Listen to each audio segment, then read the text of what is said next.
Ross Nyanga with Bridges and Stones Family and Relationship Care. Um, my focus is helping Black people to deepen their relationship with themselves as a means of creating the world, the experience in life that they want. And today we have an opportunity to have a really dope conversation. And I really do hope it's a conversation. So feel free to like, subscribe, and leave comments for sure. Um, Today's conversation is going to be on how race and racism affects Black marriages every single day, not just interracial ones. And I wanted to give that caveat because sometimes we can think that, okay, race plays a part when maybe someone comes from a different ethnic background versus a Black person. And of course, there's going to be this implicit bias, meaning this unconscious prejudice towards the other. It's not that simple. It's not that simple. One of the things that we have to begin to talk about more and accept is that anti-Blackness, racism, prejudice, stereotypes, discriminatory ways of interacting with one another isn't just something that happens outside of Blackness. It also happens inside our Blackness, inside our experience. And many times what ends up happening is that we internalize it in very unconscious ways, and then we act upon it every single day, not just outwardly, but also inwardly. And so we're going to talk a little bit about that today, and then just contrasting how it might show up in Black coupling, where both individuals are Black, and in uh, not biracial, sure, biracial couples, where you have a Black and a white, or Black and another ethnic background coupling. So let me just start off with this. One of the things that are important to realize that we've been conditioned every single day for our entire lives living in the United States and really throughout the world. Anti-Blackness is a world-round phenomenon. It is a culture. It is a normalized state of being in existence. The same way we talk about oxygen, air, water, we talk about Blackness. And the reason why is because, well, it's profitable.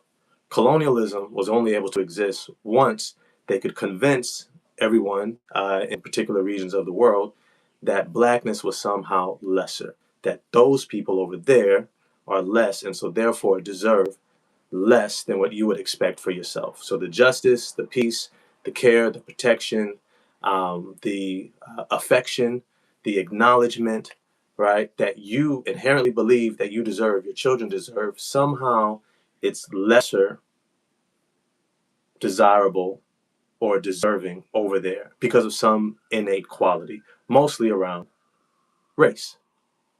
So here's the thing. What do we do with that now? What do we do with that? And this is kind of where the crux of the conversation starts. A part of my practice, as I said before, is deepening your relationship with yourself as a means of actualizing or creating the relationship you want in the world around you, within your career, within your marriage, within your parenting, within your friendships, within your dating life, right? Everything you do, you are a co-creator of. And so what is really important is to recognize how you might have internalized anti-Blackness, how you might have internalized that within yourself that might show up in how you are structuring your relationship. One of the things that came up recently that I often talk about with Black men is how many times we internalize anti-Blackness against ourselves, where we minimize our experience. We minimize the impact of it. We begin to equate having to feel, having to sit with, having to experience the byproduct of racism and discrimination and being stereotyped against and these different things as equal to being weak or lesser. So if I feel sad about this, if I feel despondent, if I feel insecure, if I feel wronged or harmed, if I show vulnerability because of this racialized experience, somehow I've allowed it to get the better of me. I am now weakened by it. And what that ends up creating is this dissonance within ourselves as Black men, as Black people, period, where we walk around thinking that we're okay when we're not. We walk around thinking that, oh, I'm just going through this life and I'm in total control of what happens around me. I'm in total control how my boss treats me. total control how my peers engage with me, total control about how my teacher, my teammates, my partner, I am in total control and nobody can really get to me. I have this force field around me. And the sad part is we don't. We don't. For the most part, most of us are just stuffing it down. We are reducing ourselves. We are compressing and shrinking and morphing to try to resist the impact. It's almost like when somebody's in a boxing match and they throw that body blow and you see them kind of shrink up a little bit. That's what most of us are doing daily. That's what most of us are doing daily. And then we end up taking that into our relationships. We take in that body bruise, that shot that we took. I had a discussion with this brother in a session, and he was sharing about a racial experience that he had had that reminded me of one that I had just recently had. Going into this, I want to say like a Mexican store, but it could have been ran by any Latinx person. And I walk in, and I'm looking around. It's my first time in the store. I'm looking at some new, produce stuff that they have in there. I'm like, oh, okay, they got plantains. Plantains are sometimes hard to find, right? They got, avocados, papayas. I'm like, okay, they got some stuff that I would want to get, right? And so I grab a couple items. I go to the, line. There's somebody in front of me, but there's two people kind of running behind, the back counter. But there's only one of them actually engaged with the people in line. So I'm like, okay, cool, I'll wait in line. So as I'm waiting in line, another Latino brother comes from behind me and he has food.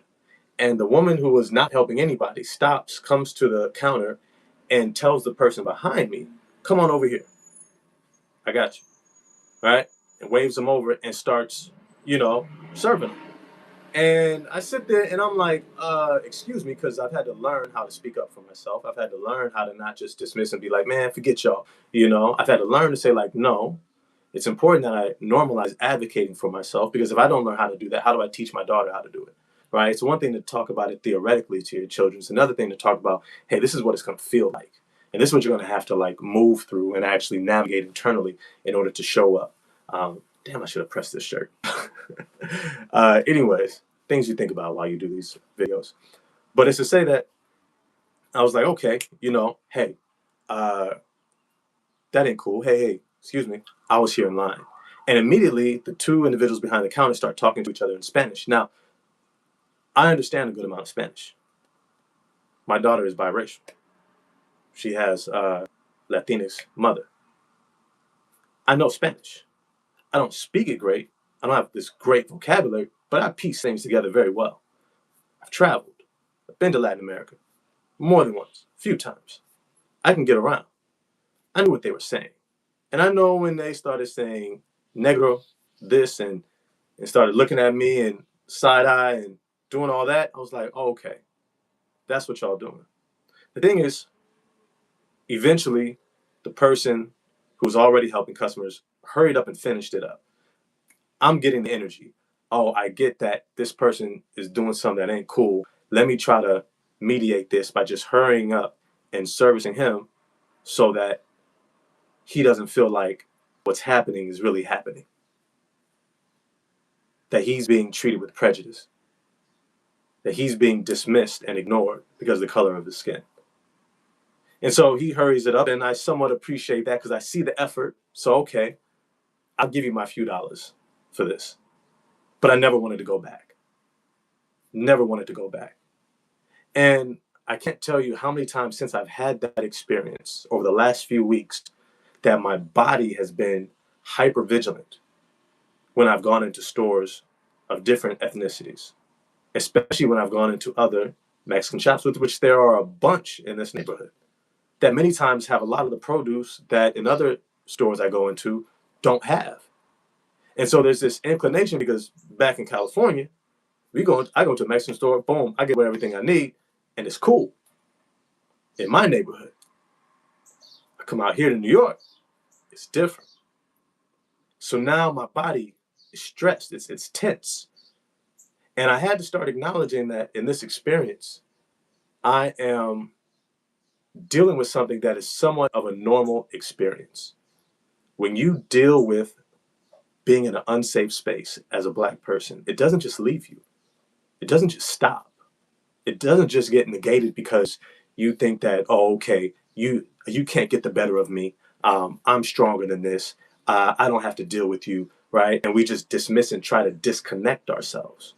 See, there's this. I want to say it's like a South African kind of statement. It's called Ubuntu. I am because we are.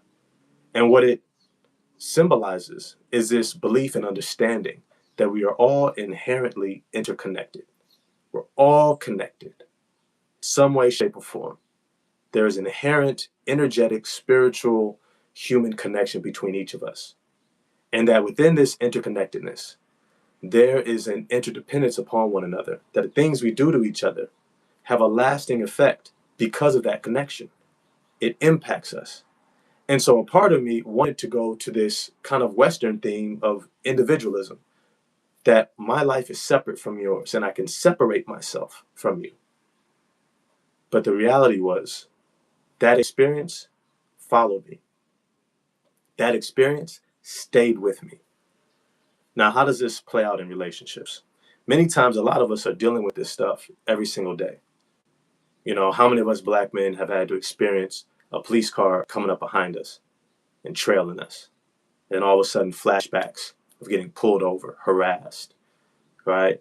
Multiple times of a police car coming alongside, looking inside your window, noticing a black person, and then falling back behind you and putting on the lights. Driving while black at its finest. How many of us have had to deal with employers? How many of us have had to deal with peers or co-workers or teachers and educators? And how many different spaces in which we've had to navigate a lack of safety, a lack of belonging, a lack of connection, a lack of being valued, being a token, having to speak well in order to be accepted or be seen as intelligent, had to reduce ourselves and soften ourselves to not be seen as aggressive. All these things are normal experiences that are happening every single day, that even if we're not in the same exact space, it still mirrors other spaces we are navigating. And so our bodies are dealing with this racial experience. And then we take it home. Then we take it into our relationships. And we begin to shape our relationships in a very similar way. You can't get to me. When you do something that feels harmful, I'm good. I'm in a bubble. I don't communicate. I don't allow it to impact me up here. So I don't acknowledge it.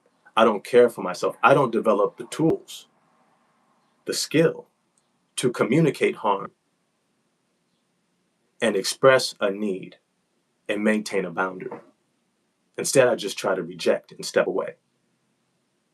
And what that does is it creates this distance in relationship. Now, this is taking place, like I said at the very beginning, within black coupling and interracial coupling, in both spaces, because blackness is experienced differently every single time, but also differently for each and every one of us. There will be similarities, but how we experience it is going to be unique based upon our individual makeup, internal workings, early childhood imprinting, things that we've been shown, tools that we've been given, skills that we haven't been given. And so, because it's experienced differently, we can't assume ever that we're having the same exact experience, that you know exactly what I mean, that you know just how I'm feeling. And so, sometimes how it shows up in same race couples where both of them are black is that we fail to fully take advantage of the opportunity to say, even within my similar experiences, potentially, I still have an opportunity to express what I'm going through. And perhaps there's more space. Or sometimes we end up tapping into someone else's internalized blackness, right? Anti blackness. If they have internalized, oh, I'm not supposed to let this get to me. Well, what happens when you bring up, hey, something got to me? All of a sudden, they end up responding with, you can't let that get to you. And they diminish without even realizing it, without even a second thought. This happens many times where we project our experience onto one another and assume that how we navigate it internally is the same way the other person is supposed to navigate it. And so we think helping them is the same way in which we attempt to help ourselves. But what happens when how we engage with ourselves is also anti-Black, anti-acknowledging my full humanity as a Black person, my set of needs and boundaries and ways of being cared for, and acknowledging that I am someone who can be harmed and deserve to be protected and things of that nature. And so many times this is at play within couples relationships. But then when it comes to biracial coupling, or when someone is of a different ethnic background, sometimes a different class background as well. And there's these different layers of how we have learned to or been taught to engage with Blackness, engage with this discussion around how we experience race every single day. Sometimes we unconsciously distance ourselves from someone who would want to help you, would want to show up for you. Maybe they don't have the same experience, but maybe, let's say if it's a cis hetero relationship, right? And a Black man is expressing to a woman who is not of their ethnic background. She might be able to draw similarities between how she deals with sexism and patriarchy and misogyny every single day and can empathize from that vantage point. But because we've denied ourselves the opportunity or the ability to engage with our own Black experience, because we've internalized that we shouldn't feel fully, that we should always be guarded from and shrink back from a very human experience when we feel a lack of safety or are harmed, we step that much further away from them. We push ourselves unconsciously away. We are holding the experience, we're feeling the stress. But when we get into the home, hey babe, how's everything? Oh, it's all right, it's cool.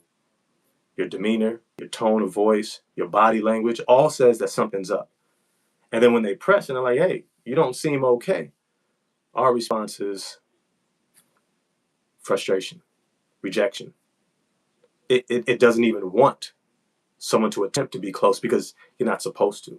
Because to be close would reveal, right, this vulnerability, this lack of complete strength to protect myself from and be in this bubble of invulnerability and impenetrability to the outside world.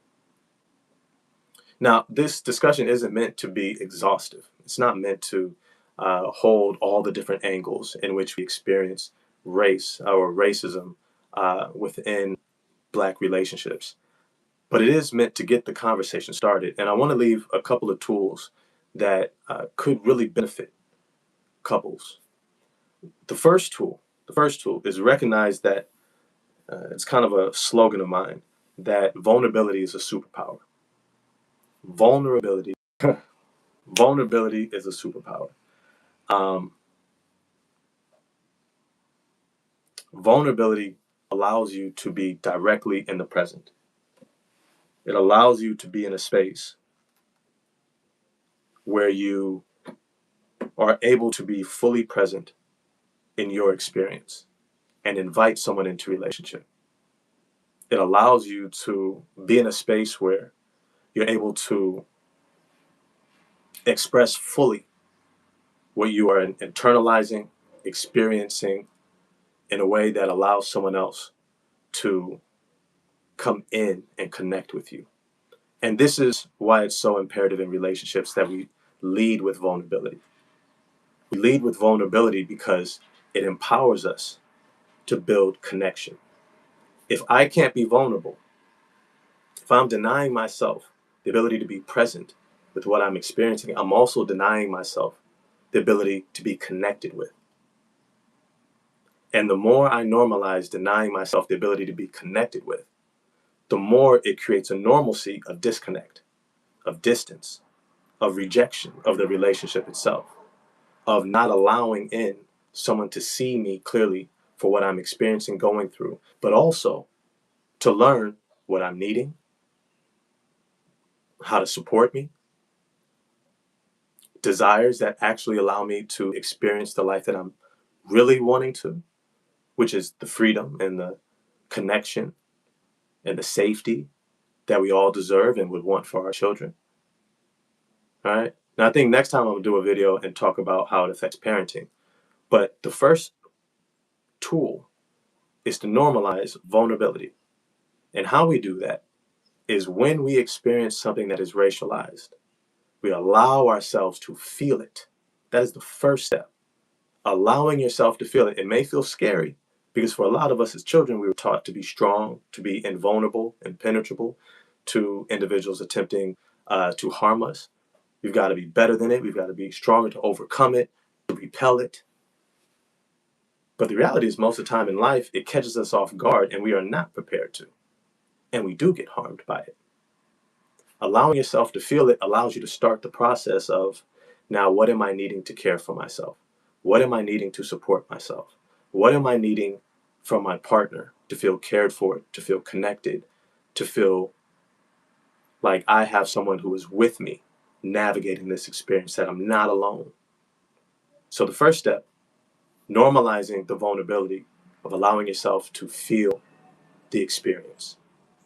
The second part is then asking yourself, what am I needing? Now, this is really difficult because a lot of us rarely ever growing up, especially within the Black cultural community, were asked, hey, what are you needing? What are you needing? Most of us were told, dictated to, or minimized because there's a degree of scarcity within poverty and within struggle and stress of space for individuals to feel. People rarely get to the part of holding space for your feelings and then asking you what you're needing. So a lot of us don't have these skills to say, hey, what am I needing? But a tactic that I've learned works really well is something that I learned in school about externalization, taking your experience and projecting it onto someone you perceive as valuable, precious, innocent, that is deserving of your care. And you project it on them because generally it tends to get your fullest response to an experience. So you take what you just went through and then you imagine it happened to your child, to your niece or nephew, to your sibling, to your parent, to your grandparent, to someone you care for deeply and would want to show up for. Project that experience, externalize your experience that you just had onto them, and ask yourself, what would they be needing? What would I want to do to care for them? Now, that's not an exhaustive tool, but it is one to get the ball rolling. It is one to help you to start beginning to think about, hey, you know what? You know what? They probably deserve this. A hug, an arm around them, someone to tell them it's going to be okay, someone to help them to navigate, hey, do they need to go back and advocate for themselves? Hey, you know what? Maybe they need a shoulder to cry on. Maybe they need someone to just hold space for their experience and listen to them. Maybe they need someone to tell them, hey, that's not right. That was wrong. It should not have happened to you, right? Maybe they need, right? Sometimes it's easier to do that for someone else than it is to do that for ourselves when we have not been taught how to do that. Now, the third step. The third step can be a bit difficult, all right? First step, vulnerability. It's okay to feel. Allow yourself to feel it. The second step, what am I needing to care for myself after this experience? The third step, the third step is the follow through with self-care for yourself. Now, this is a differentiation. There's the expression to your partner, but then there's also the internal practice that you must have with yourself. If you cannot normalize caring for yourself in the face of racialized experiences, then it's going to be hard for you to receive someone trying to step into relationship and show up for you. I'm going to say that again. If you cannot practice caring for yourself in the face of racialized experiences, you're going to have a hard time receiving from someone else trying to show up for you. You will inevitably project the same experience you're having on the inside. I might feel it. I might recognize I have a need, but if I haven't normalized receiving care, it'll never feel comfortable receiving it from someone else. If I can't normalize taking the space that I'm needing, acknowledging my experience, maybe journaling, maybe I go for a walk, maybe I need to take a nap, maybe I call my friend and share, maybe I do this or that. If I don't have a normalized practice of being shown up for, it will never feel receiving. It will never feel caring. It will never feel loving when someone does try. Instead, it'll feel threatening. It'll repel us. It'll feel like you're exposing me. It'll feel like you're infantilizing me. It'll feel like you're telling me that I'm less than, that I couldn't handle it, that I wasn't good enough, and all the narratives that we are oftentimes taught when we are navigating racism as children. That you have to get over it. You have to get past it. It's just the way the world is.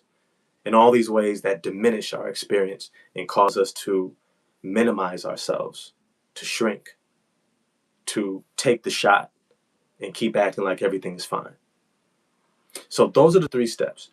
I'm going to get further into this in more conversations, but one of the primary things I would hope that you take away from this conversation is that race is affecting you every single day as Black people. Whether you're in an interracial relationship or same race relationship, we experience it different no matter what. And there will always be the need for us to be able to trust our vulnerability, to feel the experience. That's a major step. It's a major step. It can be very scary to do so. The second step is to express your needs. And if you have a hard time recognizing what you're needing as a result of the impact of that experience, practice externalizing it onto someone that you would believe deserves all the care and love and protection in the world. And then ask yourself, how would I show up for them if they had my same experience? That's a start. And then the last step is your daily practice of how do I care for myself? How do I remind myself that I'm worthy of care, love, protection, acceptance, etc.? In doing so, you will begin to create a framework in your life of care and love and support for your experience navigating racism every single day. So I hope that helps. I hope that starts the conversation. If you enjoyed this video, if you think that there's some good conversational aspects to it, I'm going to encourage that you definitely like the video, subscribe if you enjoy these conversations, but also share this video and have a conversation with someone else about it. With that, my name is Ross Nyanga, Bridges and Stones Family and Relationship Care, and I look forward to continuing these conversations with you in the future. You take care.